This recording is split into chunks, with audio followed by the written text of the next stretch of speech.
मी सनी उर्फ चैतन्य अशोक मानकर।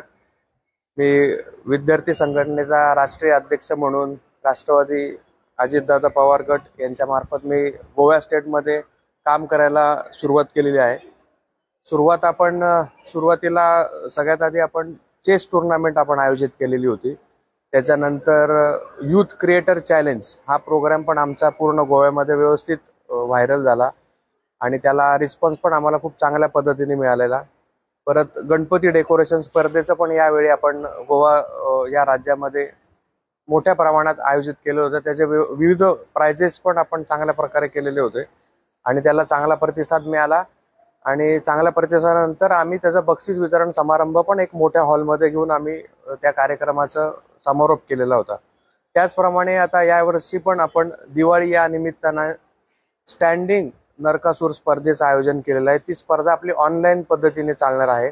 Office of Sunny मानकर आणि सनी मानकर NCP म्हणजे ज्यांचे नरकासूर आहेत त्यांनी आपल्या पेजवरती जाऊन लाईव्ह करून त्यांनी आमच्या पेजला कोलॅब करायचा आणि त्याच्यासाठी आम्ही विविध प्राइजेस या ठिकाणी ठेवले आहे। पहिले 25,000, दुसरं 15,000, तिसरं 10,000 आणि उत्तेजनार्थ पण बरीच बक्षिसं आपण यासाठी ठेवलेली आहे। तो कार्यक्रम सोडून आम्ही अजून एक इको फ्रेंडली आकाश कंदील स्पर्धा ही चर्च स्क्वेअर पणजीमध्ये आयोजित केलेली आहे। ती 25 तारखेला त्या कार्यक्रमाचं आपण आयोजन केलेलं आहे।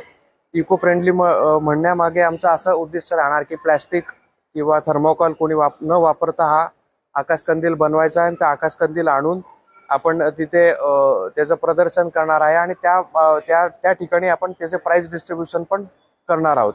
तर स्टँडिंग नरकासूर स्पर्धा आणि आकाश कंदील स्पर्धेचं प्राइज डिस्ट्रीब्युशन हे एकाच दिवशी 25 तारखेला होणार आहे।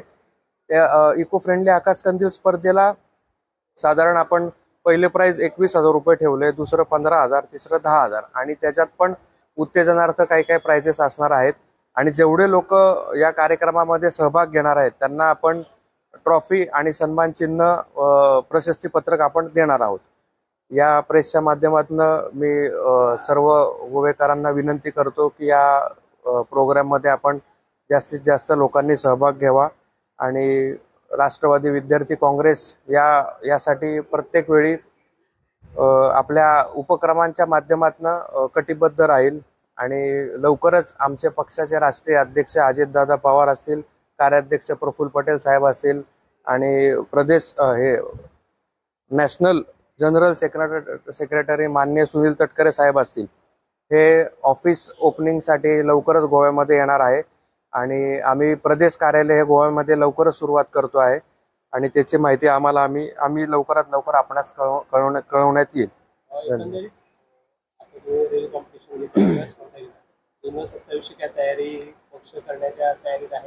हो, 2027च्या इलेक्शनसाठी आमचे पक्षाचे काही कॅन्डिडेट्स आम्ही उभे करणार आहोत।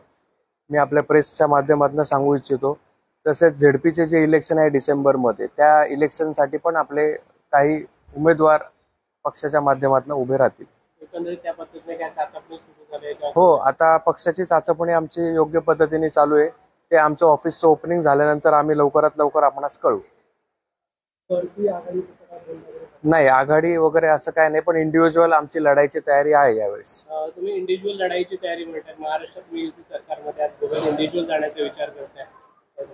आता हे आमचे वरिष्ठ या बाबतीत निर्णय घेतील, मी यावरती जास्त काय बोलू शकत नाही। आमचे दादा प्रफुल्ल पटेल साहेब, तटकरे साहेब या बाबतीत निर्णय घेतील। स्पर्धेमध्ये 2 स्पर्धे म्हटले आहेत, त्याच्या जजिंग पॅनलमध्ये कोण आहे?